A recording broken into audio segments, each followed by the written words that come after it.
Spirit. Bienvenue à vous tous, bienvenue à toutes les églises maisons et bienvenue à vous qui regardez en ligne. Nous allons passer un moment de louange ensemble et entendre un message et je vous prie vraiment de prier et de déposer à Dieu ce que vous avez besoin de mettre de côté pour vous centrer sur lui.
tu as pris ma croix, que tu sois mort pour moi. Tu as donné ta vie pour qu'enfin je sois libre. Oh, Jésus, je te chante pour ce que tu as fait.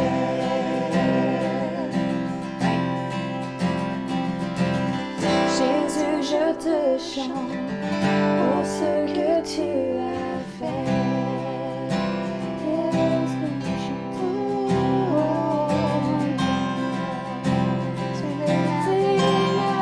Merci Jésus, merci pour ce que tu as fait. Merci pour qui tu es.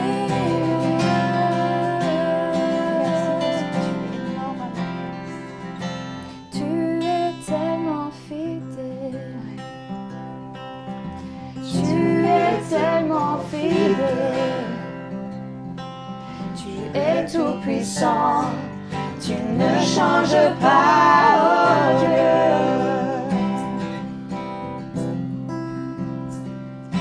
Vérité sont tes promesses. Vérité sont tes promesses. Tu es tout puissant. Tu ne changes pas, oh Dieu. Nous élevons tes mains pures pour louer le Dieu très saint qui était et qui sera. Nous élevons les mains pures pour louer le Dieu très saint qui était et qui sera.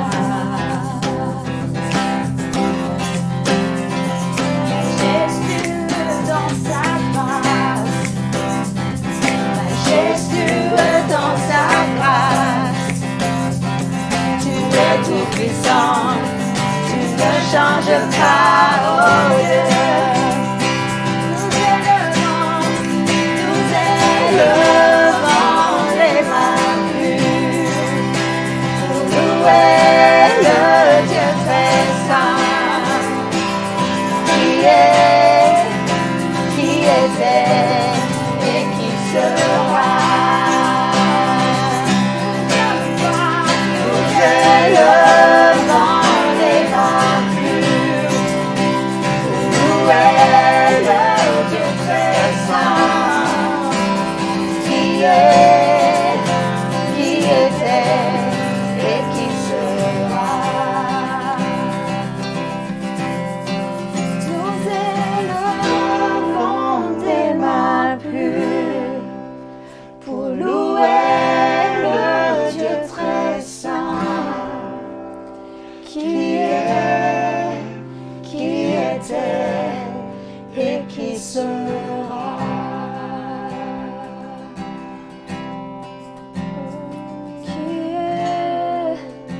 Qui était et qui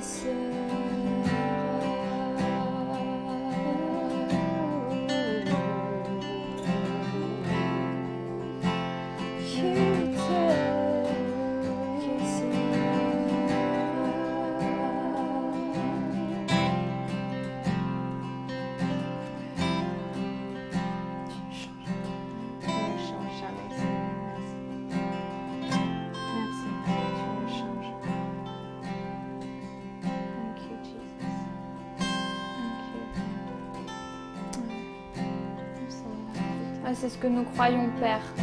Tu étais, tu es, tu seras. Tu ne changes pas. Le même Dieu qui a ressuscité Jésus d'entre les morts vit parmi nous encore aujourd'hui et sera toujours là. Tu es éternel. Merci parce que tu es toi-même avec nous. Merci parce que c'est toi qui nous fortifie. C'est toi qui viens à notre secours. C'est toi qui nous soutiens, Père. Et tu Tu marches avec nous dans le feu, tu marches avec nous dans les moments compliqués, tu marches avec nous dans nos questionnements, tu nous laisses pas. Et on va encore déclarer aujourd'hui que c'est accompli, ton sang est notre victoire. Yeah. Tu nous rends libres et la mort perd son pouvoir. C'est toi. Et nous tiendrons et nous chanterons pour toujours que c'est accompli. Jesus.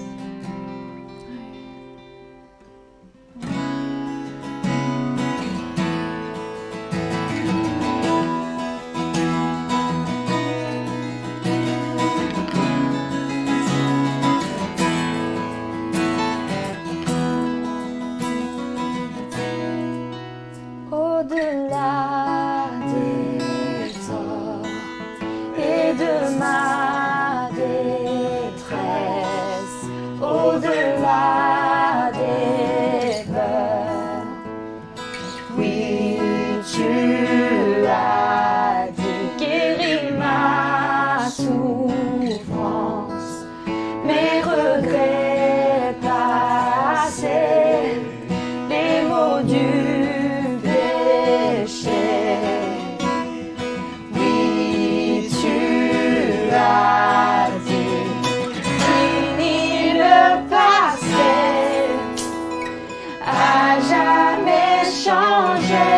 oui, tu dis, c'est accompli.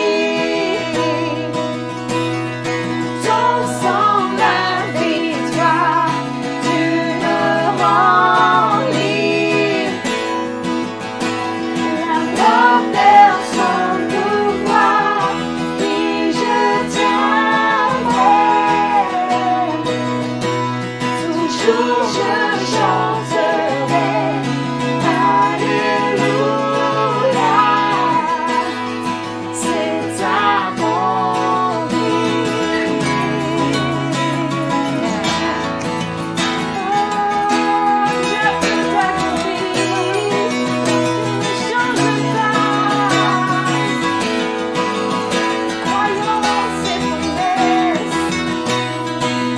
Efface nos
ultime sacrifice.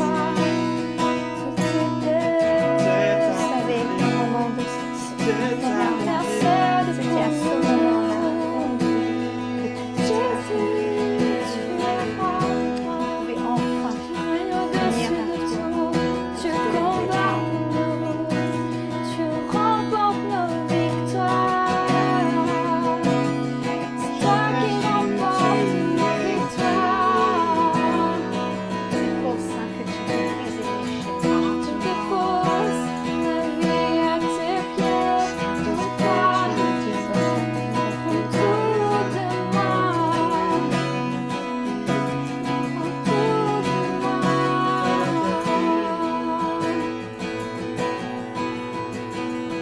À la croix, tu pris ma place, paya pour moi, que je vive à nouveau, que je vive à nouveau. À la croix, tu pris ma place, paya pour moi, que je vive à nouveau, que je vive à nouveau. Amen. Waouh. Amen. Merci Père pour ce moment de louange. Merci parce que nous sentons ta présence et tu te fais sentir. Tu n'es pas obligé mais tu te fais sentir. Et merci au Père. Je te prie maintenant d'accompagner Kaz dans cette édification, dans cet enseignement et que nos cœurs soient ouverts à ta parole. Amen. Merci Clara d'avoir nous conduit dans ce moment de louange. Ça fait toujours du bien de passer ces moments de louange ensemble parce que c'est pendant ces moments-là que Dieu aussi a le temps de préparer nos cœurs pour pouvoir nous parler. Et ce matin, ce qu'il a à nous dire, c'est « Je suis ». C'est pas moi qui dis « je suis », il dit « je suis ». Donc j'aimerais que Clara nous lit dans Exode, c'est le 2e livre de la Bible, chapitre 3, versets 1 à 4. Moïse était devenu berger du troupeau de son beau-père Jéthro, le prêtre de Madian. Il conduisit le troupeau derrière le désert et vint à la montagne de Dieu à Horeb. L'ange de l'Éternel lui apparut dans une flamme de feu, au milieu d'un buisson. Moïse regarda et vit que le buisson était tout en feu sans être consumé. Moïse dit « Je veux faire un détour pour voir quelle est cette grande vision et pourquoi le buisson ne brûle pas. » L'Éternel vit qu'il faisait un détour pour regarder. Dieu l'appela du milieu du buisson en disant « Moïse, Moïse !» Il répondit « Me voici. » Donc, pour vous mettre dans le contexte, vous avez tous vu le film Moïse, en dessin animé ou autrement, ou les 10 commandements. Mais là, on trouve que Moïse, il était banni de son royaume. Il était rejeté par son propre peuple, fut conduit dans le désert comme un nomade. Et là, il traîne pendant 40 ans. Il a sûrement eu un temps, quand il était en Égypte, quand il avait peut-être l'âge de 40 ans, des rêves, les rêves de libération du peuple de Dieu, comment Dieu allait le faire, les rêves peut-être de devenir pharaon, et d'autres rêves. Et maintenant, 40 ans plus tard, là il a 80 ans, il n'y avait plus de rêves. Et les choses qui auraient pu se passer étaient loin. Et je pense que la plupart de ses rêves étaient estompés dans son cœur.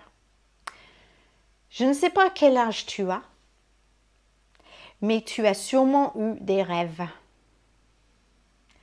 Peut-être des rêves sur ce que tu voulais faire ou être, des rêves de fonder une famille, des rêves d'un certain travail ou d'aller dans d'autres endroits ou de servir Dieu. Mais parfois, nos rêves ne se réalisent pas tout de suite, ou ils ne se réalisent pas du tout. Et ce matin, Dieu veut que tu saches quelque chose. Ce n'est pas trop tard. Si tu mets Christ en premier dans ta vie, si tu suis tes paroles, si tu essaies d'avoir un cœur et les actions pures, continue de rêver. Si tu t'es détourné du péché, Dieu a des plans fantastiques. Et tes rêves font partie. Moïse, il a 80 ans. Et c'est à 80 ans lorsque Dieu le rencontre. Je ne suis pas en train de dire qu'il faut attendre que vous avez 80 ans. C'était différent dans ces temps-là. Ils vivaient plus longtemps.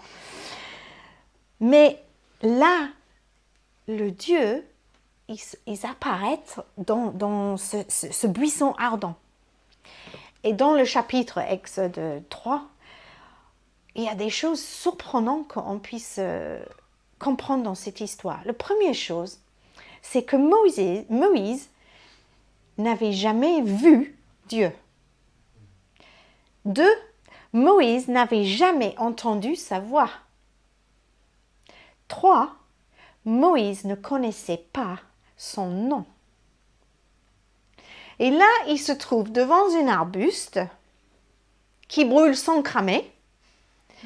Et dans le verset 10, il y a une voix qui lui dit « Moïse, lève-toi, va en Égypte, dis à ton demi-frère, à peu près, Pharaon, de laisser aller mon peuple. » Ok, comment moi, je réagirais? Là, je pige pas. Comment un buisson peut-il brûler sans brûler et un voix qui dit qu'il est Dieu veut que moi j'aille en Égypte où ils ont dit si je retourne ils vont me tuer.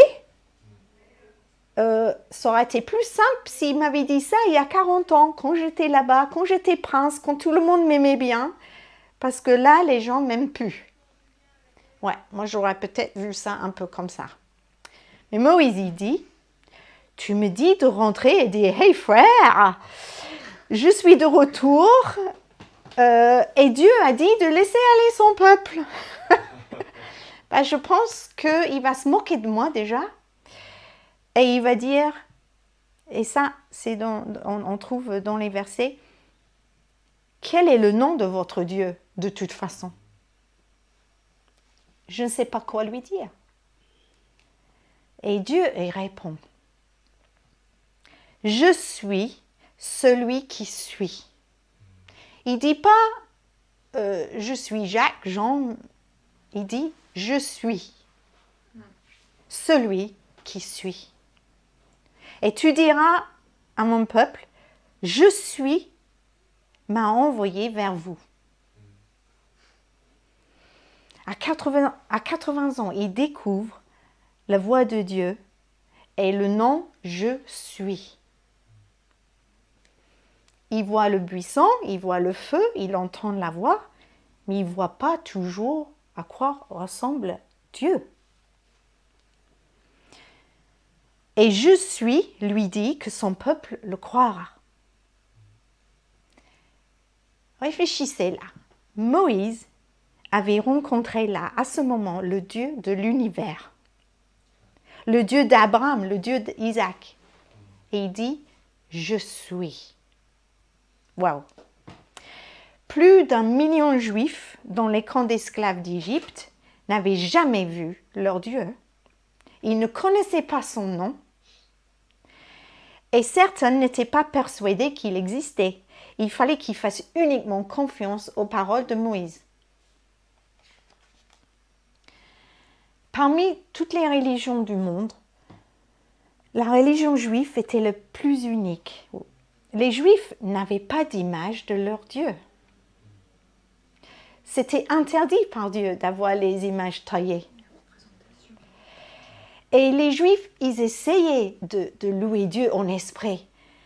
Mais je suis convaincue qu'ils désiraient de pouvoir mettre un visage, de pouvoir mettre...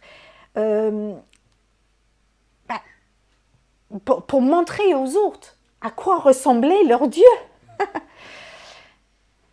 Ils voulaient un nom. Mais quand ce nom est finalement venu, et ils pouvaient réellement voir Dieu, c'était encore difficile pour eux d'y croire. Jésus est venu. Et un jour, Jésus était avec ses disciples. Et il y a Philippe, un des disciples, qui supplie à Jésus dans Jean 14 et verset 8. Et il dit, « Seigneur, montre-nous le Père et cela nous suffit. » Il cherchait toujours à voir Dieu. Il n'avait rien compris en fait. Philippe, c'était le disciple un peu sur le côté pratique. C'est lui qui faisait des courses, qui faisait le côté pratique. Il achetait les nourritures. Et là, il dit, « Ok, nous vous avons vu, maintenant nous montrer Dieu. » Jésus lui répond. Si quelqu'un peut lire Jean 14, 9 à 10. Jésus lui dit, « Il y a si longtemps que je suis avec vous, et tu ne me connais pas, Philippe. Celui qui m'a vu a vu le Père. Comment peux-tu dire, montre-nous le Père? Ne crois-tu pas que je suis dans le Père et que le Père est en moi? Les paroles que je vous dis, je ne les ai pas dites de moi-même. C'est le Père qui vit en moi, qui fait lui-même ses œuvres. » Ça va-tu dire? Là, Jésus fait « Hello, c'est moi. Je suis qui je dis que je suis. » Non seulement tu vois Dieu, mais il te parle. J'ai un nom, j'ai un visage. Vous avez les trois choses que dans l'ancien temps, il n'avait pas. C'est tellement incroyable. Il ne réalise pas qu'il voit Dieu incarné en Jésus-Christ. Il est venu pour marcher et parler avec les humains. Jésus les avait déjà enseignés un peu avant dans Jean 10, 30, quand il dit « Le Père et moi, nous sommes un ». Jésus est Dieu. Alors, soit Jésus est celui qui prétend d'être, ou c'est le plus grand imposteur que le monde ait jamais connu. Mais en écoutant ces paroles inspirées, témoin de ses miracles puissants, en ressentant sa nature divine et son amour, la plupart des disciples savaient qui c'était. Dans Matthieu 16, 16, Pierre, il dit « Tu es le Christ, le Fils de Dieu vivant. » Moi, j'aimerais ajouter « en corps et en chair ». Et Dieu avait ce plan depuis le début. Il a choisi de se réduire et se fait chair en la personne de Jésus-Christ pour une durée de 33 ans et demi. Alors, pourquoi a-t-il dû partir après sa crucifixion et sa résurrection? Dieu avait enfin un nom, un visage, il marchait, il parlait avec les humains. Pourquoi partir? Quand Jésus était à Jérusalem, il n'était pas à Bethléem, il était à Jérusalem. Vous allez comprendre ce que je suis en train de dire. Quand Jésus était dans la barque avec les disciples, il n'était pas à Jérusalem, il était dans le barque avec les disciples. Quand Jésus était dans le désert 40 jours, il n'était pas à Jérusalem, il était dans le désert pendant 40 jours. Incroyable. Un Dieu au pouvoir surnaturel, illimité, dans un corps humain, avec toutes ses limites physiques, mais toujours 100% Dieu, mais 100% homme. Alors, si Jésus devait apporter le salut au monde entier et que son message devait toucher toutes les nations, alors il devrait être libéré de ce seul corps qu'il avait. Jean 14, 16 à 20.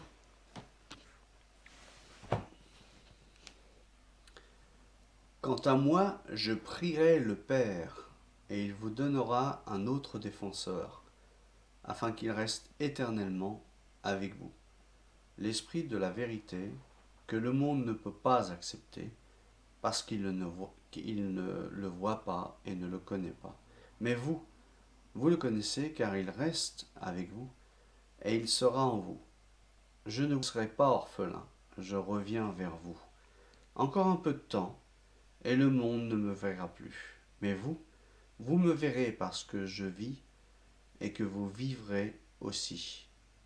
Ce jour-là, vous saurez que je suis en mon Père, que vous êtes en moi, et moi en vous. Ce jour-là, vous saurez que je suis en mon Père, que vous êtes en moi et moi en vous. Donc, il a besoin d'un corps qui puisse être au Havre et à Saint-Pierre de Varengeville en même temps. En Angleterre, en France, en même temps. En Inde et en Chine, en même temps. Donc, quel était ce nouveau corps? Le corps de Christ. Son Église. Son esprit vivant vit dans son Église. En Paul, en Pierre, en Marc, en Antonin, en Clara, en Stéphane, en Nadège, en moi. L'Église. L'Esprit Saint de Jésus-Christ et de Dieu le Père continue de vivre dans chaque croyant. J'ai bien dit les croyants, j'ai pas dit tout le monde. Toi et moi sommes son nouveau corps terrestre. Et nous devons porter le message dans le monde entier. Son esprit, qu'il dit là, je vais vous envoyer un autre défenseur, son Esprit Saint, l'Esprit Saint. Et maintenant dans chaque disciple. Et nous pouvons parler en utilisant son nom et ses paroles. Et à travers toi, les gens peuvent voir Jésus et connaître Dieu. Et c'est pourquoi là où les disciples de Christ se rencontrent, Dieu est là. Où qu'il soit, Dieu est là. Nous n'avons pas besoin d'un buisson ardent ou d'images taillées. Nous avons Jésus-Christ qui vit en nous. Et si nous acceptons Christ est venu pour nous sauver de aucune connexion avec Dieu, si on peut repentir de nos péchés, il pardonne. Et c'est par son sacrifice à la croix que nous pouvons être pardonnés et vivre aujourd'hui avec son esprit en nous. Et il n'y a aucun autre Dieu, dans aucune autre religion qui peut faire cela. Tu as compris? Jésus veut que toi et moi, nous continuons sa mission. Tu dis, mais Dieu, il ne me parle pas. Dieu parle à ceux qui prennent le temps d'écouter. Donc, soit tu n'écoutes pas, soit tu ne lis pas la parole de Dieu, qui est la Bible. Dieu le Fils, il a des mains et des pieds. Il a une voix. Il a un nom, il a un visage. C'est toi. Et c'est comme ça qu'on peut montrer à quoi ressemble notre Dieu. Laissez les gens voir Jésus à travers toi, en proclamant son message d'espoir, en aimant les autres et en vivant selon ses vérités. C'est comme ça qu'on peut montrer à quoi ressemble notre Jésus, notre Dieu vivant. Et n'oublie jamais que le puissant « Je suis » est avec toi. Amen.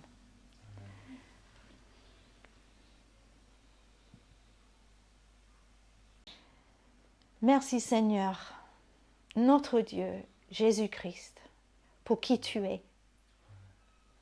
Merci parce que tu es vivant, tu es le grand je suis. Et aujourd'hui, on peut avoir cette communion avec toi. Je prie vraiment pour chacun de nous et chacun qui a écouté ce matin, qui puisse comprendre que nous sommes vraiment le nouveau corps de Christ sur terre. Et c'est à travers nous que tu peux être glorifié. Alors Seigneur, nous nous mettons devant toi en disant, utilise nos mains, notre voix, notre visage, nos corps, nos talents, pour que tu sois glorifié. Et pour que le monde entier puisse savoir que tu es le je suis. Amen. Je veux juste vous challenger là dans les maisons de peut-être essayer de vous poser la question, est-ce que je fais partie de ce corps de Christ? Est-ce que le monde voit Dieu vivant à travers moi? Sinon, pourquoi?